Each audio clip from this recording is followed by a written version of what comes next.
आमतौर पर मैं फिल्मों का रिव्यू नहीं करती हूँ, पर आज करूंगी क्योंकि गलत को गलत ना कहना भी गलत ही होता है।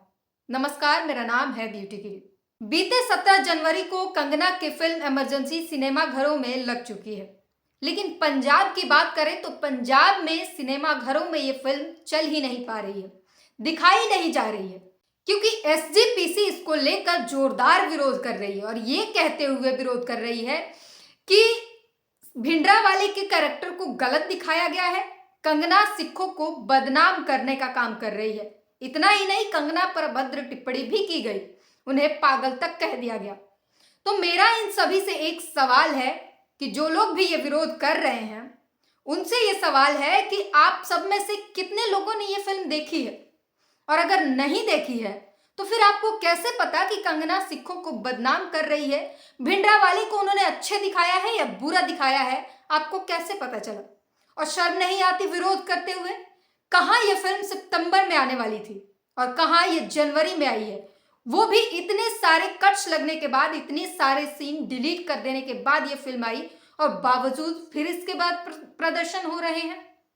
और सिखों की बदनामी की चिंता होने वाले लोगों, भिंडरावाले की अच्छी बुरी इमेज की चिंता करने वाले लोगों, मुझे जरा ये बताओ, क्या इंदिरा गांधी को मारने वालों का नाम बेअंत सिंह और सतवंत सिंह नहीं था? क्या वे सिख नहीं थे? क्या गोल्डन टेम्पल के अंदर भिंडरावाले ने अपना अड्डा नहीं जमाया था?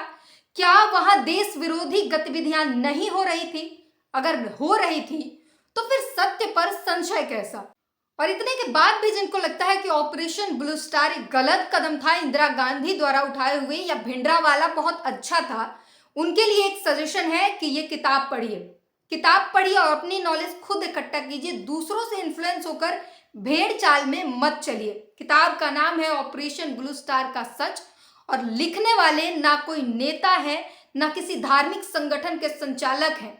लिखने वाले का नाम है लेफ्टिनेंट जनरल केएस बराड़, जिनकी जन्मस्थली भी पंजाब है और खुद ये सिख हैं। इन्होंने पूरे ऑपरेशन ब्लू स्टार को अंजाम दिया था, और इनकी कुछ लिखी हुई बातें मैं अभी आपको पढ़ के बता देती हूँ। पेज नंबर 33 में लिखते हैं, अब तक पंजाब के बहुत सारे इलाकों में गुरुद्वारे वास्तव में अतिवादियों के छिपने के अड्डे बन चुके थे।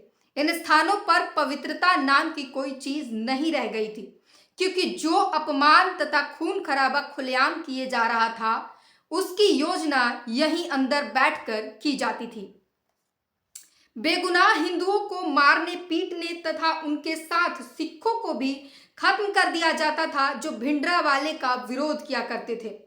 कई लोग तो सिर्फ इस कॉम्प्लेक्स क्षेत्र में ही नहीं बल्कि हरि मंदिर क्षेत्र के अंदर भी मारे गए और गुरु नानक निवास के पिछवाड़े के नाले में फेंक दिए गए। लाशों का मिलना अब एक आम बात हो गई थी। मारे जाने वाले व्यक्ति अक्सर वही होते थे जो भिंडरावाले के आदेश का उल्लंघन करने की हिम्मत करते थे। ये किसी नेता ने नहीं लिखा है, जवान की लिखी हुई बातें हैं। आगे सुनिए, जिनको पूजनीय लगता है भिंडरावाला उनके लिए है। पाकिस्तानी एजेंटों ने भिंडरावाले को इस किस्म का यकीन दिला दिया था कि यदि वह दिलेरी से खालिस्तान का ऐलान कर दे और पंजाब में सत्ता पर काबिज कर ले तो वो बाहरी ताकतें उसकी सहायता करेंगी। आज़ादी तथा खालिस्तान की स्थापना की घोषणा करने के लिए भिंडरावाले ने 10 जून का दिन निश्चित किया था। तो भिंडरावाले के पास पाकिस्तानी ताकतें थी, पाकिस्तान से फंड आते थे, और ना सिर्फ इतना बल्कि इसमें ये पूरी जानकारी बताई गई है कि किस तरीके से पाकिस्तान से फंड आए, कितने असले गोले बारूद गोल्डन टेम्पल के अंदर पाए गए, और किस तरह से जिन्हें लगता है कि मंदिर अपवित्र हो गया सेना के जाने से और वहां कार्रवाई करने से, उनसे ये सवाल है कि क्या जब भिंडरावाला वहां बंदूक, असले और तमाम हथियारों को वहीं पर बना रहा था तब मंदिर, वो पवित्र स्थल, अपवित्र नहीं हुआ था?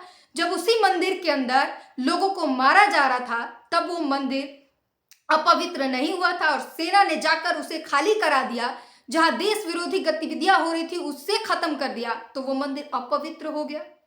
इस पर आपको खुद ही सोचना पड़ेगा, और इस किताब पर अगर चर्चा ज्यादा करनी हो तो अलग से एक वीडियो बनानी पड़ जाएगी, बहुत वीडियो लंबी हो जाएगी। और अब बात करें जरा कांग्रेस की, तो मैं ये दावे के साथ कह सकती हूँ कि ये फिल्म जब ओटीटी पर आएगी तो सारे कांग्रेसी इसे जरूर देखेंगे, लेकिन ये बात एक्सेप्ट करने की हिम्मत उन्हें पब्लिकली नहीं होगी, क्योंकि वो कांग्रेस अलग थी जो किंग इंदिरा गांधी की कांग्रेस थी, जो सही हो या गलत डिसीजन डंके की चोट पर लिए जाते थे, किसी से डरने की जरूरत नहीं थी। लेकिन आज की कांग्रेस, क्योंकि चंद लोग नाराज हो जाएंगे इस बात से, जो उसे सही लगता है वो भी आके नहीं कह सकती। आज की कांग्रेस डरी हुई कांग्रेस है, और क्योंकि लोग नाराज ना हो जाएं इसलिए वो बोलती नहीं और इसी चक्कर में अपना अस्तित्व खोती जा रही है। लेकिन कंगना रनौत में ये हिम्मत है, और सच कहूं तो इंदिरा गांधी को इतने अच्छे से दिखा पाना कांग्रेस के भी हिम्मत की बाहर की बात है। कांग्रेस भी नहीं दिखा पाती जो हिम्मत कंगना ने की है, और इतने अच्छे से इंदिरा गांधी को प्रेजेंट कर पाना सिर्फ कंगना की बस की बात है, उसके अलावा किसी और में इतनी हिम्मत है नहीं।